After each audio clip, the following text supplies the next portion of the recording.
Hello, everyone. Welcome to the brand new season of the Shift Your Reality podcast. In this season, we're going to tap into neuroscience, art, and how we can make an easier entrepreneurial journey for ourselves. So, in today's episode, we're going to tap into the neuroscience and cosmic architecture behind entrepreneurial success that nobody is talking about.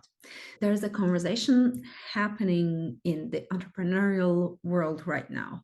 People are talking about funnels, offers, content strategies, AI tools, and yes, all of those are matter. But there is a layer beneath all of it that most business advice completely ignores: your nervous system. I'm not talking about metaphorically, literally, the 500 million neurons woven through your gut, the vagus nerve running from your brainstem to your abdomen, the polyvagal ladder that determines whether you show up as a creator or a survivor on any given moment. These are running your business far more than your marketing plan and strategy. I say this as someone who spent years as a chemist in nuclear medicine before becoming a spiritual coach, and I have set aside both worlds. And what I can tell you is this: the science and the soul are not the opposites, but they are saying the same thing in different languages. So let's talk about biology of being stuck, because it's a little bit different than we usually talk. When you hit a wall in your business, procrastination, self-sabotage, the inability to raise your prices no matter how many times you tell yourself you will, because something specific is happening neurologically. Your nervous system has learned that expansion as danger. This is not a character flaw, it is a survival mechanism. The amygdala, your brain's threat detection center, cannot distinguish between the danger of a predator and a danger of being seen, rejected, or outgrowing the people around you. So to it, visibility is a threat. Charging more is a threat.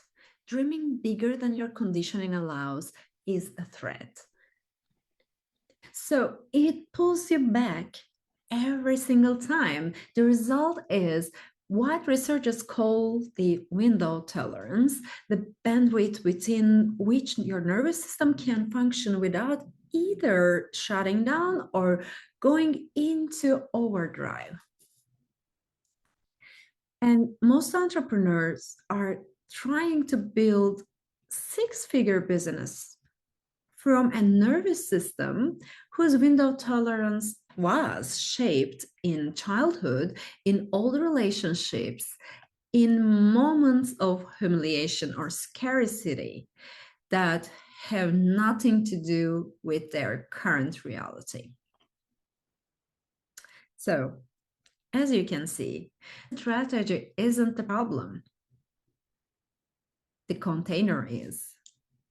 This is where the cosmic layer becomes relevant, because your birth chart, specifically your Saturn, your moon, and your Chiron placements in your birth chart, show where your nervous system learned the earliest contractions, where it decided the world was unsafe, where it began limiting your field of possibility before you were old enough to choose differently.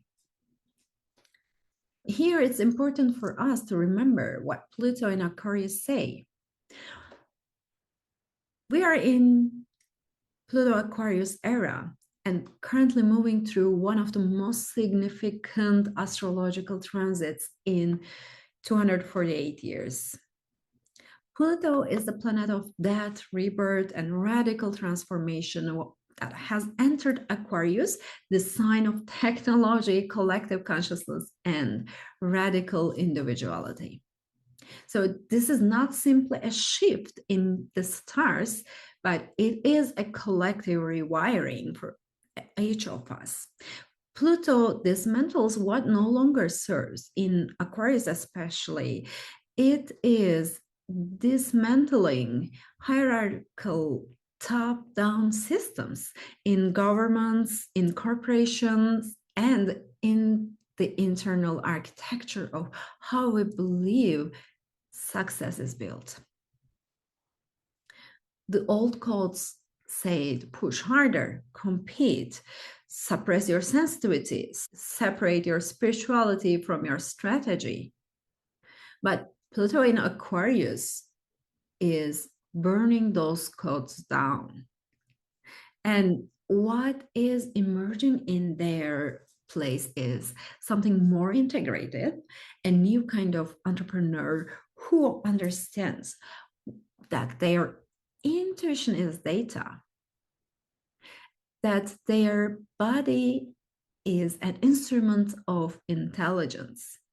The frequency that we operate today shapes the results we receive, not as magical thinking, but as measurable consequence of how energy organizes itself. And physics calls this resonance, and spirituality calls it vibration. The mechanism is the same.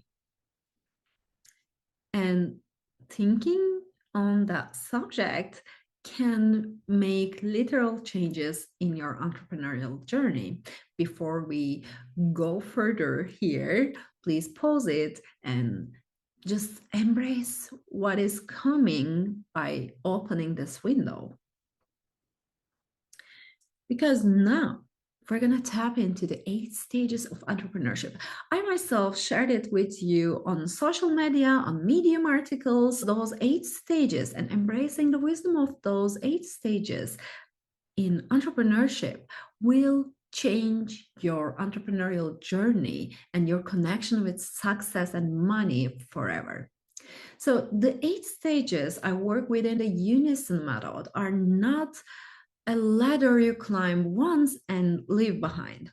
They are the frequencies, living, breathing states that you move between depending on your nervous system's current capacity and your cosmic weather. So understanding them as frequencies rather than steps changes everything, because it removes the shame of regression.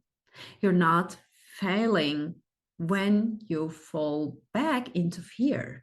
You're simply operating from a lower frequency that needs tending, not pushing. And our first stage is alignment. And in neuroscience, when your actions are aligned with your values, the prefrontal cortex, the brain's executive center, operates with coherence.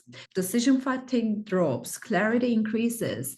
Research from the HeartMath Institute shows that heart-brain coherence achieved when your emotional state and cognitive intention are in sync measurably improves intuitive accuracy and reduces cortisol. In the cosmic layer, your second house in your birth chart is the frequency of your core life force, your self-worth, your values, and when your business is an expression of your sun, not a performance for others, you stop leaking energy trying to be someone you're not. The question to sit with is, where in my business am I performing alignment rather than living it? So please do sit and write with it. In the second stage, embodied entrepreneur. In embodied entrepreneur, neuroscience says, actually, I would love to mention the name, Bessel van der Kolk's foundational research showed that the body stores what the mind cannot process. Entrepreneurial trauma-filled launches, public rejection, financial collapse lives in the fascia, the breath, the posture. So you cannot think your way out of a somatic holding pattern. You have to move through it. And the cosmic layer says your moon sign governs your emotional body and your relationship with safety. A Cancer moon needs nourishment and belonging to feel safe enough to be seen. But a Capricorn moon needs structure and proof of progress. Neither is more evolved, both need honoring. So it's important for us to distinguish what your moon is and how you can feel safer, what your safety definition is. And what you can practice in this stage before your next important business decision, spend 5 minutes in conscious movement, not exercise, movement with attention, noticing what your body is holding and allowing to shift. And our third stage is regulated entrepreneur. Stephen Forge's polyvagal theory describes 3 states of autonomic nervous system. Ventral vagal means safe and social, where creativity and connection live. And when we talk about sympathetic, fight or flight, where urgency and reactivity live. On the other hand, the dorsal vagal shut down, where we freeze and invisibility live. But most entrepreneurial blocks are not mindset issues. They are polyvagal states in the cosmic layer of the regulated entrepreneur. You have to look into your Saturn. Your chart marks where the world taught you had to earn safety through performance, through suffering, through smallness. And transit to natal Saturn often correlate with periods of intense nervous system activation. Knowing this does not remove the pressure, but it removes the story that something is wrong with you. What you can practice here is, as a physiological side, a double inhale through your nose, followed by a long exhale through your mouth. Clinically shown to be the fastest way to shift the autonomic nervous system toward regulation. 2 minutes before a sales call or a speaking gig, 2 minutes after a rejection, 2 minutes when the spiral starts can change your entire story. If only you can make a shift here, you can go through the abundant entrepreneur stage. I love this stage. I love abundance in every terms. Neuroscience part of the abundant entrepreneur says scarcity thinking is not a personal trait. It is cognitive mode. So research by Mullanitan and Shafir demonstrated that the experience of scarcity, whether of money, time, or connection, literally reduces cognitive bandwidth. So it narrows the attention, impairs planning, and creates the tunnel vision that keeps entrepreneurs making short-term decisions at the expense of long-term vision. And in the cosmic layer, the placement of Jupiter tells us a lot about abundance. So Jupiter's placement in your birth chart reveals where abundance flows naturally and where you may unconsciously cap it. Jupiter in the second house, for example, speaks a different language of abundance than Jupiter in the 12th house. So reading your chart through this lens is not a fortune telling. It is a pattern recognition. And what you can practice here is you can notice the physical sensation of receiving, not just the thought of it.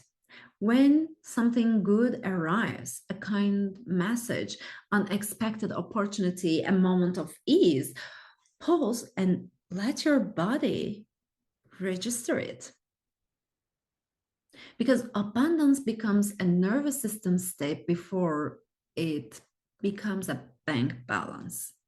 And the fifth stage of entrepreneurial journey is magnetic entrepreneur. The neuroscience part of the magnetic entrepreneur says mirror neurons, the neural circuitry responsible for empathy and social resonance, respond not to what you say, but to the state you are in when you say it.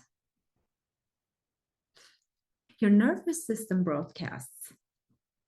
The people in your audience feel it unconsciously before they consciously process your words. This is why the most polished content from a dysregulated nervous system underperforms, and why regulated presence converts. Venus in your chart, your energetic signature, what you naturally attract. But Venus only operates at full power when the wounds that distort her, rejection, unworthiness, the fear of being too much or not enough, have been acknowledged and alchemized. So, what you can practice is for 1 week, before you create any content or showing up anywhere in public, spend 3 minutes in what heart math call heart focus breathing. So breathe slowly through the center of your chest while generating a genuine feeling of appreciation for something real in your life. Not forced positivity, actual appreciation. You're literally shifting your electromagnetic field before you broadcast. Your audience will feel the difference before they can name it. Actually, this is the other reason why using AI all the time, whatever you do, is not giving the sense, even though you have the perfect grammar, even though you have the perfect fluent English. If you're not a native like myself, when you use AI, you don't broadcast that message. The second brain contains over 100 million neurons and communicates bidirectionally with the brain via the vagus nerve. So, gut feelings are data processed at a speed that conscious cognition cannot match.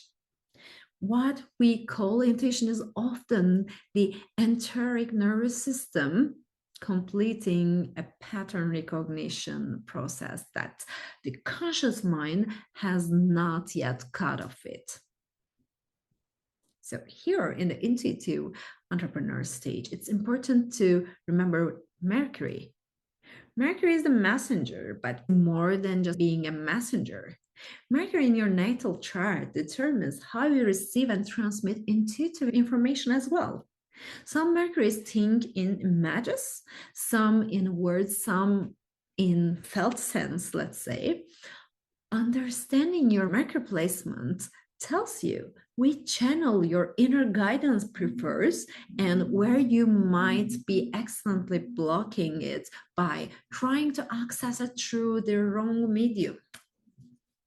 In the practice, keep a body response journal for 7 days. Every time you face a decision, write it down what your gut says before your mind has a chance to argue. Not where you feel it physically, chest tightness, stomach drop, expansion, warmth. After 7 days, review it. You will begin to see your personal intuitive language, the specific signals your enteric nervous system uses to communicate with you. This is how you learn to trust rather than override it. And the seventh stage is creativity. Neuroscience in this stage tells us default mode network activation, the brain state associated with daydreaming, mind wandering, and apparently doing nothing is where creative breakthroughs emerge. So the pressure to be constantly productive actively suppress the neurological conditions for innovation. Rest is not absence of work. It is biological prerequisite for original thought. The creative entrepreneur stage. Cosmic layer tells us Neptune dissolves the boundary between the personal self and the larger field of consciousness. Strong Neptune placement often produce visionaries who are ahead of their time. The shadow of Neptune is confusion and difficulty with structure. The invitation is to honor the vision without losing the vessel. As a practice, schedule what I call a creative void, a minimum 30 minutes daily with no input, no podcast, no scrolling, no music with lyrics. You just be yourself, moving slowly or sitting, allowing the default mode network to do its work. So this will feel deeply uncomfortable at first, especially if you're someone who uses business to manage anxiety. You can sense that anxiety coming up. It wants you to see it and free it. That discomfort is the signal that you are exactly where you need to be. The ideas that emerge in the space are not random. They are the ones your nervous system wants to hear before. And our eighth stage, sovereignty. At the neuroscience part of this stage, we talk about physiological ownership, the sense that your life and your business are genuinely yours to author is one of the strongest predictors of entrepreneurial resilience. It's not arrogance, it is the neurological results of integrating your experience, your failures, and your gifts into a coherent self narrative. Brain literally organizes differently around a coherent identity than around a fragmented one. And in the cosmic layer, we say Pluto marks where you are being asked to die and reborn, not for once, but repeatedly. Sovereignty is not destination you reach. It is the capacity to keep choosing yourself, your vision, your values through each dissolution. The sovereign entrepreneur does not succeed despite their darkness. They succeed because they have metabolized it. As a practice, write your entrepreneurial autobiography, not the highlight reel, but the honest one. Every failure, every moment you almost quit, every time you choose yourself anyway. Then read it back as you were reading a client's story. Notice how much you already metabolized it. Sovereignty is not built in the future. It is recognized in the past, in all the evidence that you have already survived your own becoming. This practice rewires the brain's narrative center around resilience rather than threat, which changes at a neurological level. What feels possible from here? So we finished the 8 stages, but there are a couple of more things that I would like to add. The new code. The old business code said, get strategy right and success will follow. But the new code, the Pluto in Aquarius, is riding through us collectively, say something more complete. Regulate your nervous system. Read your cosmic blueprint. Release what your body has been carrying. Then build your strategy from a foundation. It is the most rigorous kind because it requires to be honest about what is actually running the show beneath the spreadsheets and the content calendars. Your business will only grow to the edge of your own regulated capacity, not your potential that is vast, your current window tolerance. The work is expanding the window. So if it has touched something in you, I work with entrepreneurs who are ready to integrate science, the soul, and the strategy into a business to create sustainable income. And feel free to book a call from the link in the show notes, and looking forward to see you in the next episode. Please do remember to share and like this episode with your loved ones and colleagues. As I always say, I love you and may joy be with you.